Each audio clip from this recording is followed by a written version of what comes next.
Have you ever wondered why we suffer more than we should? Suffering, it seems, is as universal as the very air we breathe.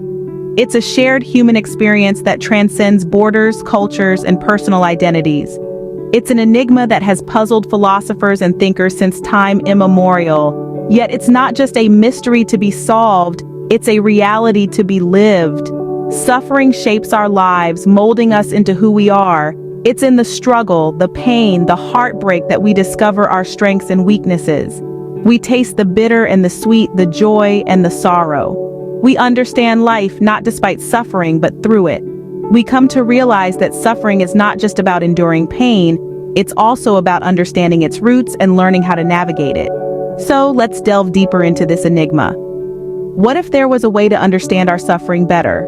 Buddhism offers an insightful metaphor for suffering: the two arrows. This age-old wisdom draws a vivid distinction between two types of suffering we encounter in life. The first arrow, inevitable and piercing, symbolizes the universal pains of the human condition. This arrow stands for the unavoidable hardships we face, such as aging, illness, and death.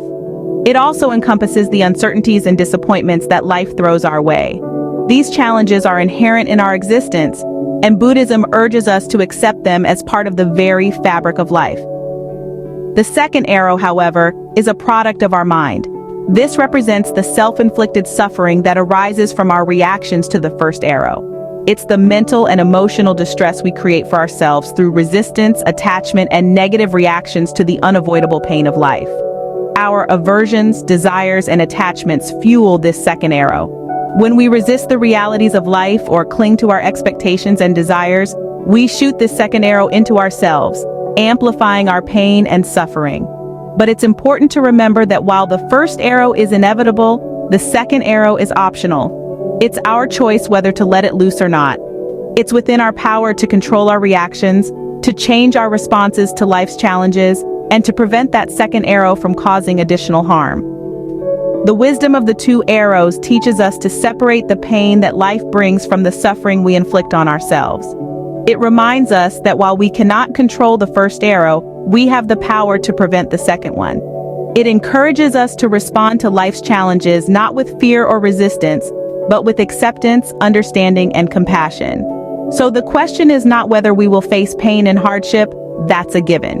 The real question is, how will we respond when the first arrow strikes? Will we let the second arrow fly, or will we choose a different path? But how can we prevent the second arrow from hitting? The second arrow finds its roots in our deeply ingrained habits and patterns. These habits are not formed overnight, nor are they random. They are shaped by our fears, desires, and the constant interplay of attraction and aversion that governs our lives. We are drawn to what we desire and repelled by what we fear. This dance of desire and fear, attraction and aversion forms the rhythm of our lives, shaping our actions, thoughts, and feelings. Our reactions to life's inevitable pain are part of this rhythm.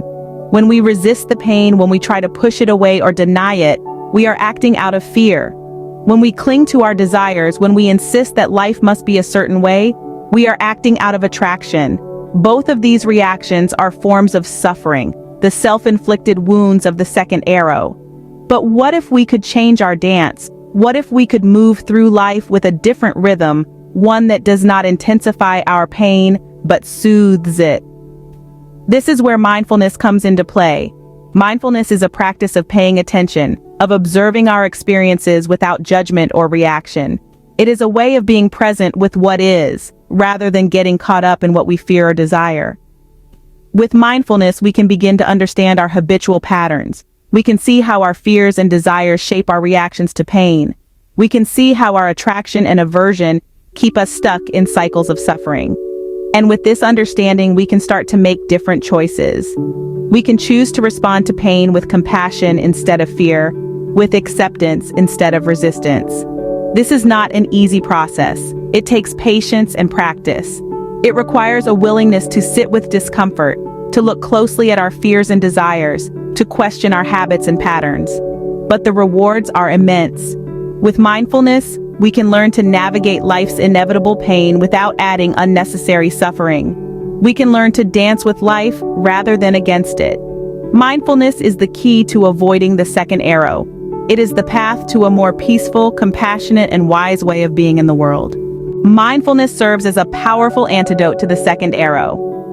This quote is a poignant reminder of the transformative power of mindfulness, a central practice in Buddhism. Mindfulness, in essence, is an invitation to fully inhabit the present moment, to bring a non-judgmental, open, and accepting awareness to our experiences. This practice is not about escaping from our challenges or denying the realities of life. Rather, it's about showing up for our lives, just as they are, with a sense of openness and curiosity. It's about engaging with our experiences, rather than distancing ourselves from them. At the heart of mindfulness is the recognition of impermanence. This is the understanding that all things are in a constant state of flux. Every moment is unique, never to be repeated. Every experience, whether it's joyous or painful, is transient. It's this realistic acknowledgement of the impermanence of all things that fosters a more skillful response to life's difficulties. When we embrace the impermanence of our experiences, we can begin to let go of our attachments. We stop clinging to the pleasant experiences, and we stop resisting the unpleasant ones. Instead, we allow ourselves to fully experience each moment just as it is, without trying to hold on to it or push it away. This shift in perspective can have a profound impact on our lives.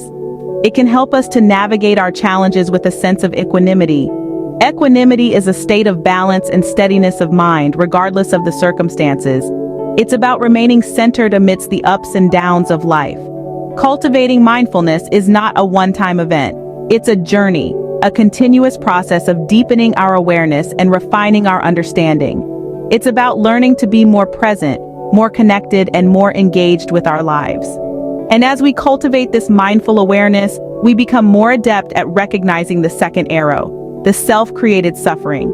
We become better equipped to navigate our challenges with a sense of grace and wisdom.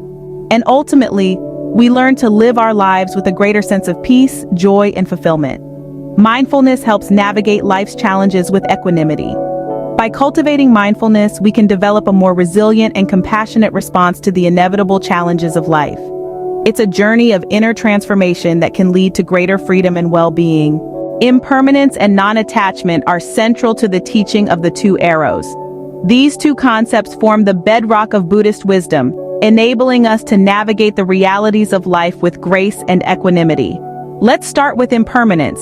Acknowledging impermanence is like learning to dance with life. It's about realizing that everything around us is in a state of constant flux. Our thoughts, feelings, circumstances, relationships, even our very selves, are not fixed points, but rather dynamic processes. This understanding allows us to cultivate a flexible relationship with life, where we learn to flow with change instead of resisting it. Now let's talk about non-attachment. Non-attachment is the practice of letting go. Letting go of desires, expectations, and the illusion of a fixed self. It's not about denying our feelings or desires, but rather, it's about not clinging to them. It's about understanding that our happiness is not dependent on external conditions. These principles help reduce the impact of the second arrow. By embracing impermanence and practicing non-attachment, we can navigate life's inevitable challenges with greater ease and wisdom. The teaching of the two arrows provides practical guidance for daily living. It's not just about understanding the nature of suffering, but about transforming that understanding into a living practice. Here are 5 ways to apply this profound teaching. Firstly, mindful awareness. Cultivate a non-judgmental attention to your experiences, observing your thoughts, emotions, and sensations as they arise and pass away. Secondly, acceptance of impermanence. Recognize that change is inherent in life. This understanding can help reduce our attachments and our struggles against the inevitable. Thirdly, non-attachment. Practice letting go of excessive desires and the need for situations to conform to our expectations. This is not about becoming indifferent, but about finding freedom and flexibility. Fourthly, compassionate response. When we encounter challenges, we can choose to respond with compassion, acknowledging our shared human experience of suffering. And finally, equanimity. Amidst life's fluctuations, we can cultivate a balanced and steady mind, remaining undisturbed by the dualities of pleasure and pain, success and failure. By applying these principles, we can navigate life more skillfully. The teaching of the two arrows encapsulates the path to liberation. It's a journey of awakening, an invitation to navigate the inevitable pains of life with wisdom and compassion. This wisdom, deeply rooted in Buddhist philosophy, provides a roadmap for traversing life's winding paths, allowing us to distinguish between unavoidable pain and the suffering we inflict upon ourselves. The first arrow, the inherent pain of existence, is a universal experience, an integral part of the human condition.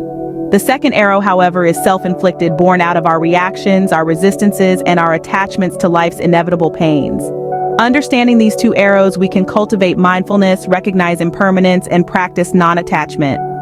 These are more than mere concepts. They are practical tools for daily living, encouraging compassionate responses, equanimity, and an awakened heart. In this journey of self-transformation, we learn to dodge the second arrow, reducing our self-created suffering. May we all find the wisdom to dodge the second arrow and embrace a life of mindfulness and inner freedom. Scene script voiceover. In the quiet spaces between our thoughts, in the stillness that follows our breath, we discover the power of pause.